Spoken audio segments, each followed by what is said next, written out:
I'll go even further. Your homeschool curriculum doesn't matter if you neglect this.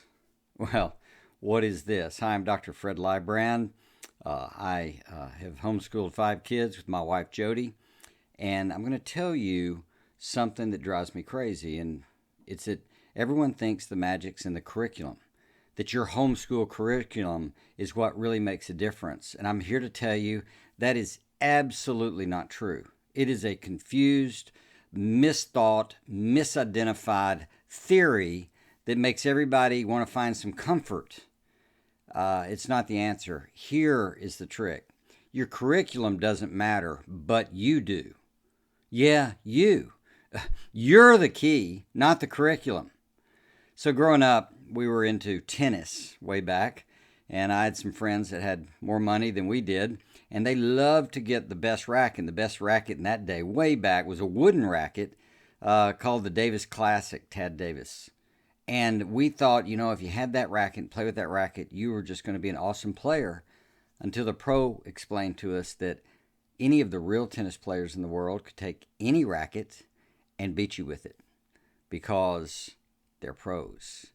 It's not exactly the racket. Not saying that clubs don't matter, not saying that curriculum doesn't matter, but it's really out of proportion the way we think about it these days. Look, here are 3 things I want you to just be aware of. Number 1, education is about skill, not fill in the blanks or testing.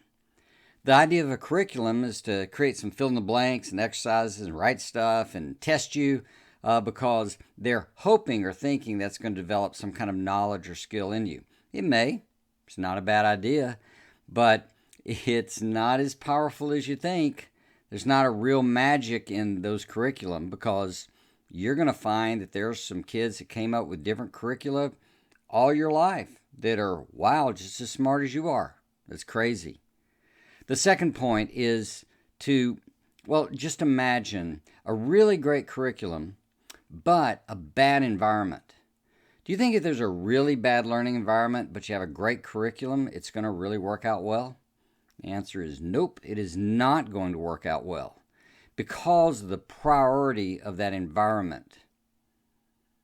Third, I want you to know that what you model as a teacher 24/7 matters.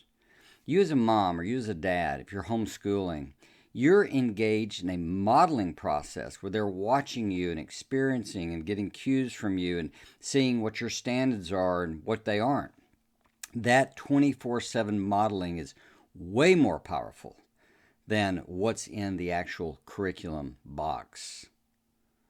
Look, get a good curriculum. I'm not against that. We used the Robinson curriculum. We adapted it to our own purposes and adjusted some things and developed our writing course to go with it.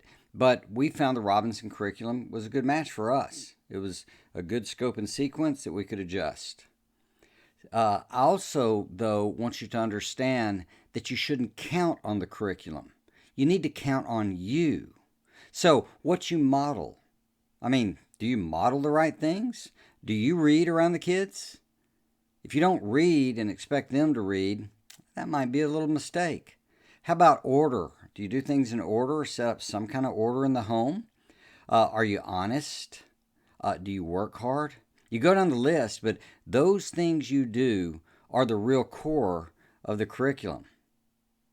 Second, the environment. Do you set up an environment for learning? Because that is actually a big part of the key. Because you're wanting to cause them to learn. And so this environment involves 3 simple things. 1, I think you're going to need a school time. This rapid shot, scattered out thing, I've never seen any examples of it really working. A stated routine where we have a segment of time where we, as consistently as possible, do school, the academic part, right? That's strategic. Number 2, you really need to keep records of some type of what they're progressing in their math and their reading and their writing in particular. Those records help set in motion a lot of things, not only for the future and who you have to talk to, but sets in motion making sure you're seeing progress. And it builds confidence in the kids because you get more of what you measure. And so keep records. Third, and this is kind of strategic. That is, you want to make sure there is good nutritional mental food. So having a child read is good. I would never say it's not. But the quality of the stuff matters. So if they're not reading quality material, things that stretch their mind or introduce themselves to the great ideas, you are really not optimizing the game in the environment. And so that includes proper language, maybe what you watch on TV, how you evaluate it, friends, conversation, everything goes into that quality mental food. You want to make sure that is a part of the environment. So there's my frustration. Your homeschool curriculum doesn't matter more than you do. You're the key. Take it to heart and get after it. If you'd like to, subscribe. That'd be awesome. Share this. And if you look below, there's some gift options for you. Hope this helps.